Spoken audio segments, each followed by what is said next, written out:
Hello everyone and welcome to Sukash kitchen. வணக்கம். So இன்றைக்கி டேபிளில் நீங்கள் என்ன பார்க்குறீங்கன்னா என்னோட ஹோல் கிச்சன், பாத்திரம், கடாய், குக்கர், மிக்சி, கிரைண்டர், ஸ்பூனு எல்லாம் இங்கே தான் இருக்குது. நான் என்னெல்லாம் யூஸ் பண்ணுறேனோ கிச்சனில் அத்தனை கிச்சனும் இந்த டேபிளில் அப்படியே அடங்கியிருக்கு. ஸோ ஏன் இப்படி இங்கே வச்சுருக்கோம்னா கிச்சனை வந்து பெயிண்ட் பண்ணுறதுக்கு அரேஞ்ச் பண்ணியிருக்கு. ஸோ கிச்சனை காலி பண்ணி எங்கே வைக்கிறதுனா இங்கே வச்சுருக்கோம். ஸோ எனக்கு கொஞ்சம் இது ஈஸியாக தான் இருந்தது. பிகாஸ் வந்து மினிமல் திங்ஸு எதெல்லாம் வேணுமோ அவசியமாக அது மாத்திரம் வச்சுருக்கிறதுனால ஒரு 15-20 மினிட்ஸில் எல்லாத்தையும் கொண்டு வந்து இங்கே வச்சாச்சு. எல்லாம் செட்டாக தான் இருக்குது. குக்கர் எல்லாம் ஒரு பக்கம், கிரைண்டர் ஒரு பக்கம், இந்த பாத்திரம் எல்லாம் ஒரு பக்கம், ஒழிச்சு வைக்கிற பாத்திரம் ஒரு பக்கம், அந்த மாதிரி. ஸோ ஒரு மாதிரி ஈஸியாக இருக்கிறதுனால அவ்வளோ ஸ்ட்ரெயின் தெரியல. இப்போ நான் கிச்சனை காட்டுறேன். ஃபுல்லாக காலி பண்ணியாச்சு அண்ட் எல்லாம் எம்டி பண்ணியாச்சு. இந்த ஸ்பைசஸ் எல்லாம் ஒரு தனி கூடையில் போட்டு வச்சுருக்கேன். ஸோ தட் ஈஸியாக எடுத்து வச்சுடலான்னு. எல்லாம் கிளாஸ் பாட்டில்ஸ் இருக்கிறதுனால அதை வந்து தனியாக ஒரு கூடையில் போட்டு வச்சு அப்படியே எடுத்து வச்சுடலான்னு. இந்த கபர்டு வந்து அவள் நாளைக்கு வரத்த அப்படியே அதை ஷிஃப்ட் பண்ணிடுவோம். அவ்வளோதான். அப்படியே நீக்கி வச்சுட்டா அதுவும் அங்கே போயிடும். ஃப்ரிட்ஜை வந்து கவர் பண்ணி வச்சுருவோம். ஸோ இந்த மாதிரி ஒரு மாதிரி ஈஸியாக கொஞ்சம் முடிஞ்சு போயிடுது. ஸோ பெயிண்டிங்கெல்லாம் நடக்கிறதுனால நான் நேற்றுக்கே இட்லிக்கு அரைச்சி வச்சுட்டேன். சட்னியும் காத்தாலேயே அரைச்சி வச்சாச்சு. நான் வந்து இந்த மெஷரால் 5.5 கப்பு இட்லி ரைஸ் எடுத்துட்டு ஒரு 1/4 கப் பச்சரிசி போட்டு இதாலேயே 1 கப் உளுந்து போட்டு ரொம்ப சாஃப்டாக, ரொம்ப நல்லா வந்துருக்கு. இட்லி ரொம்ப சாஃப்டாக இருக்குது. இந்த மாதிரி ஒரு சின்ன ப்ரீ ப்ரிப்ரேஷன் பண்ணி வச்சுருந்தா நமக்கு இந்த பெயிண்டிங் அந்த மாதிரி எல்லாம் வேலை வந்தால் ரொம்ப அலுப்பாகவே இருக்காது. ஈஸியாக முடிஞ்சு போயிடும் எல்லா வேலையும். ஸோ இப்போ இந்த கிச்சனே காலியாக இருக்கிறது வந்து சீக்கிரம் வேலையான மாதிரி இருக்குது. கொஞ்சம் வேலை கம்மி தான், பட் பண்ணுற வேலை வந்து ரொம்ப ஈஸியாக முடிஞ்சு போயிடுது. ஸோ எப்போவுமே சாமான் கம்மியாக இருந்ததுன்னா நமக்கு எல்லாமே ரொம்ப ஈஸியாக இருக்கும். இப்போ நாங்கள் டின்னர் சாப்பிட போகிறோம். ஸோ எங்கள் பெயிண்டிங் வேலையெல்லாம் ஆயாச்சு. கொஞ்சம் ஈஸியாக தான் முடிஞ்சுது. எல்லாத்தையும் இங்கே எடுத்து வச்சுருந்தோம். அன்றைக்கி நான் காட்டினேன் எப்படி எடுத்து வச்சுருந்தோன்னு. அதுக்கப்புறம் இந்த செவரு, இந்த ஜன்னல், கதவு எல்லாம் பெயிண்ட் அடிச்சாச்சு. பெயிண்ட் பண்ணியாச்சு. இது வார்னிஷ் வந்து எடுக்கலை இந்த டோர். பிகாஸ் இந்த டோர் வந்து ரொம்ப பழைய டோர். 65 வருஷம் ஆச்சு எங்கள் அப்பா வீட்டில் இருந்தது. அது ஒரு மாதிரி வெதர் பீட்டனாய் பாலிஷ் எடுக்கலங்கிறதுனால அதை மாத்திரம் பெயிண்ட் பண்ணிவிட்டோம். ஸோ இந்த மினிமலிசம்னால எங்களுக்கு வந்து இந்த வேலை ஈஸியாக முடிஞ்சுது.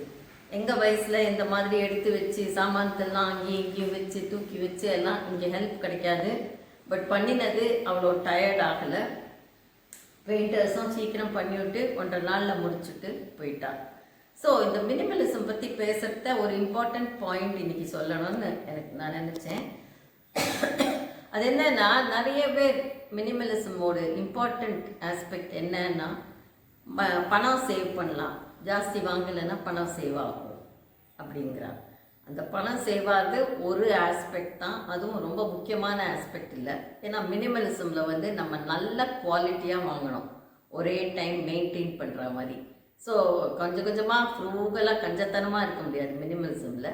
அனாவசியமாக எது வேணுமோ அதை வாங்க மாட்டோம், அவசியமாக எது வேணுமோ அதை வந்து நல்ல குவாலிட்டியாக வாங்குவோம்.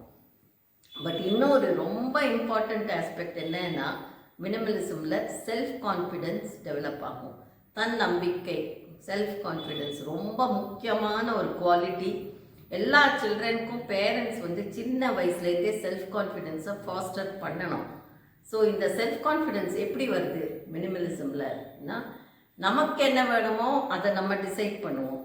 சொசைட்டி வந்து டிசைட் பண்ணாது. அக்கம் பக்கத்தில் இருக்கிற நெய்பர்ஸு, ப்ரமோஷன்ஸ் அண்ட் அட்வர்டைஸ்மெண்ட்ஸ் இவா வந்து டிசைட் பண்ண முடியாது நமக்கு என்ன அவசியமாக வேணும் என்ன வேண்டான்னு. அதில் இன்ஃப்ளூயன்ஸ் ஆகாதிக்கு நமக்கு தன்னம்பிக்கையோடு நமக்கு என்ன வேணுமோ அதை தைரியமாக நம்ம வாங்கி வச்சுருந்து மெயின்டைன் பண்ணிட்டு வந்தோம்னா மிச்சவா நம்மள்டேருந்து கற்றுப்பாளே தவிர நம்ம வந்து அதுக்கு ஒரு விக்டிம் ஆக மாட்டோம். இந்த பிரின்சிபிள் வந்து மெட்டீரியல் திங்ஸில் மாத்திரம் இல்லை, ஈவன் நம்ம வாழ்க்கையில் நிறைய இஷ்யூஸ் டீல் பண்ணுறதுக்கு, டேக்கிள் பண்ணுறதுக்கு செல்ஃப் கான்ஃபிடென்ஸ் ரொம்ப முக்கியமான விஷயம். நமக்கு ஒரு பொருள் வாங்கிறதுக்கே செல்ஃப் கான்ஃபிடென்ஸ் இல்லை, மிச்சவா என்ன சொல்லுவான்ட்டு வாங்கிட்டோம்னா லைஃப்பில் நிறைய சிச்சுவேஷன்ஸ் ஃபேஸ் பண்ண முடியாதுக்கு ஆகிடும். ஸோ இப்போ ரீசன்ட் நியூஸில் எல்லாருக்குமே தெரியும், சில விஷயங்கள் எல்லாம் வந்துகிட்டே இருக்குது. சில குழந்தைகள்லாம் வந்து சூசைட் இதெல்லாம் ஏன் பண்ணிக்கிறாங்கன்னா செல்ஃப் கான்ஃபிடென்ஸ் இல்லை, டேக்கிள் பண்ணுறதுக்கு கான்ஃபிடென்ஸ் இல்லை. இந்த செல்ஃப் கான்ஃபிடென்ஸ் டெவலப் பண்ணிட்டு இந்த ஆஸ்பெக்ட் ஆஃப் செல்ஃப் கான்ஃபிடென்ஸ் மிச்ச ஏரியாலையும் நம்ம வந்து அப்ளை பண்ணணும். மெட்டீரியல் திங்ஸை நிறைய கொடுத்துட்டா செக்யூரிட்டி இருக்கும், அது வந்து ரொம்ப செக்யூராக இருப்பாங்கிறது ரொம்ப தவறான விஷயம். குணங்கள், குவாலிட்டி இதெல்லாம் தான் முக்கியம். இதெல்லாம் பார்த்து தான் நம்ம எல்லாத்தையுமே டிசைட் பண்ணணும். டிசிஷன் எடுக்கிறத நமக்கு என்ன பெனிஃபிட்டு, நம்ம எப்படி இருக்கலாம்ங்கிறது வந்து மெயின் ஆஸ்பெக்டாக வச்சுட்டு மிச்சவாளை வந்து ஹர்ட் பண்ண வேண்டாம், ஹார்ம் பண்ண வேண்டாம். ஸோ மினிமலிசமில் வந்து பொருட்கள் தவிர்க்கிறோம், அதில் செல்ஃப் கான்ஃபிடென்ஸ் வரும். லைஃப்பில் இஷ்யூஸில் நம்ம டேக்கிள் பண்ணுறதுக்கு இந்த செல்ஃப் கான்ஃபிடென்ஸ் ரொம்ப முக்கியமான விஷயம். மாமா வந்து ஒரு இது காட்டினார், அதில் என்னன்னா ரொம்ப நல்ல ஐடியாவாக இருந்தது. ஒரு சொசைட்டியில் வந்து அவளுக்கு என்ன அவசியம் இல்லையோ அதெல்லாத்தையும் வச்சுட்டு இந்த வாட்ஸ்அப் குரூப் தான் இருக்கே அது வழியாக எக்ஸ்சேஞ்ச் பண்ணிக்கிறா. ஸோ தட் ஒவ்வொருக்கும் வந்து நீங்கள் போய் வாங்க வேண்டாம். ஏதாவது ஒருத்தரும் வந்து ஒரு ஐட்டம் அவளுக்கு அனாவசியமாக இருக்குன்னா இன்னொருத்தருக்கு யூஸ் ஆகலாம், அதை எக்ஸ்சேஞ்ச் பண்ணிக்கலாம். அதே மாதிரி அவள் வந்து உங்கள்கிட்ட என்ன இருக்கோ அதை எக்ஸ்சேஞ்ச் பண்ணிக்கலாம். சொசைட்டியில் இந்த மாதிரி வந்து நம்ம ஒரு ரெகுலேட்டடாக ஒவ்வொருத்தருக்கு ஒவ்வொருத்தர் ஹெல்ப்ஃபுல்லாக இருந்தால் எல்லோரும் போய் கடையில் வாங்காதக்கு எக்ஸ்சேஞ்ச் இதில் பண்ணிக்கலாம். உங்கள் சொசைட்டியில் நீங்கள் இந்த மாதிரி பண்ண முடியுமான்னு யோசிச்சு பாருங்கோ. நானும் இங்கே யோசிச்சுருக்கேன், ஏலகிரியில் இந்த மாதிரி பண்ணலாமான்னு. ஒன்லிட்டு என்கிட்ட அனாவசியமாக ஒன்றும் கிடையாது, பட் அட்லீஸ்ட் சம்திங் ஒரு ஸ்டார்ட் அப் இருந்ததுன்னா நம்ம வந்து மிச்ச வாழ்க்கை ஏதாவது அனாவசியமாக இருந்தால் கூட அதை வந்து எக்ஸ்சேஞ்ச் பண்ணிக்கலாம் instead of buying all the time. So இந்த மாதிரி விஷயம் உங்களுக்கு தெரிஞ்சால் அதை பற்றியும் போடுவோம். ஸோ நம்ம வந்து எல்லா நட்ஸும் நிறைய யூஸ் பண்ணுறோம். பாதாம், கேஷ்யூ, கடலை, பீனட்ஸ், அப்புறம் sunflower seeds and pumpkin seeds, walnut எல்லாம். நாங்கள் வந்து இதை கஞ்சியோட காத்தால போட்டுப்போம் குடிக்கிறத. பட் நட்ஸு வந்து ரொம்ப important part of the diet. இது கட் ஹெல்த்துக்கு வந்து ரொம்ப முக்கியமான விஷயம். டெய்லி கன்சிஸ்டண்ட்டாக நட்ஸு சாப்பிட்டுட்டே வந்தால் நமக்கு ரிச் ஃபைபர் அண்ட் இது எல்லாம் இன்க்ளூட் ஆகும் டயட்டில். பட் எத்தனை பேர் வந்து பலாக்கொட்டை இன்க்ளூட் பண்ணுறதுன்னு தெரியல. இது வீட்லேயே காய்ச்ச பலால நாங்கள் சக்கவரட்டி பண்ணி ஜாம் பண்ணி சேல் பண்ணுறோம்.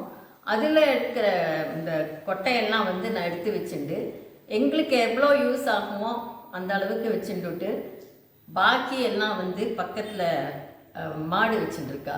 ஸோ அந்த மாட்டுக்கு கொடுத்தா நல்லதுன்னுட்டு அவளும் எடுத்துகிட்டு போவாள். இங்கே வந்து இந்த சந்தையில் இதிலெல்லாம் வந்து இது சேலும் பண்ணுவான். ஏன்னா லோக்கலாக நம்ம வில்லேஜில் நிறைய லோக்கல் வில்லேஜர்ஸ் வந்து இதை நிறைய இன்க்ளூட் பண்ணிப்பா டயட்டில். குழம்புல போட்டு இது பண்ணி சுட்டு சாப்பிட்டு எல்லாம். பட் நான் வந்து இங்கே நிறைய சாப்பிடுவேன் இதை.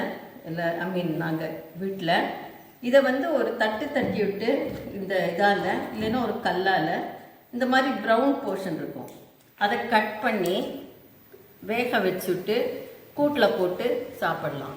ஸோ இந்த நட்ஸ் எல்லாம் வந்து நம்ம பச்சையாகவே சாப்பிட்லாம். ரா பாதாம், ரா கேஷ்யூ சாப்பிட்லாம். ஆனால் சிலப்போ ஃப்ரை பண்ணியும் சாப்பிடுவோம். இந்த பலாக்கொட்டை மாத்திரம் நல்லா வேக வச்சு குக் பண்ணி தான் சாப்பிட்ணும். பச்சையாக சாப்பிட முடியாது, டைஜஸ்ட் ஆகாது. Rich in iron, fibre, potassium. இந்த பலாக்கொட்டை கிடச்சிதுன்னா அதை கண்டிப்பாக இன்க்ளூட் பண்ணிக்கோங்க. நம்ம பிளான்ட் பேஸ்ட் டயட்டில் வந்து இந்த மாதிரி இன்க்ளூட் பண்ணுறது வந்து நம்ம கட் ஹெல்த்துக்கு ரொம்ப நல்லது. நிறைய பேருக்கு வந்து புவர் கட் ஹெல்த் இருக்கிறத என்ன நினச்சிக்கிறான்னா, எனக்கு இப்படி தான் இருக்கும், இது வந்து ஹெரிடிட்ரி, நமக்கு இது ஒன்றும் பண்ண முடியாது, அந்த மாதிரி. அப்படி கிடையவே கிடையாது. எல்லாமே reversible. Muscle loss reversible, gut health reversible. எல்லாமே நம்ம ப்ராப்பர் டயட்ரி ரூல்ஸ் ஃபாலோ பண்ணினோன்னா எல்லாத்தையுமே ரிவர்ஸ் பண்ணலாம். சிலதெல்லாம் ஹெரிடிட்ரி, அது ஒன்றும் பண்ண முடியாது. பட் எல்லா ஆஸ்பெக்ட்டுமே ஹெரிடிட்ரின்னு கிடையாது. ஸோ பலாக்கொட்டை கிடச்சதுன்னா கண்டிப்பாக உங்கள் டயட்டில் இன்க்ளூட் பண்ணிக்கோங்க. ஸோ இந்த வீடியோ பிடிச்சிருந்தா please share, like, subscribe and comment. Thank you.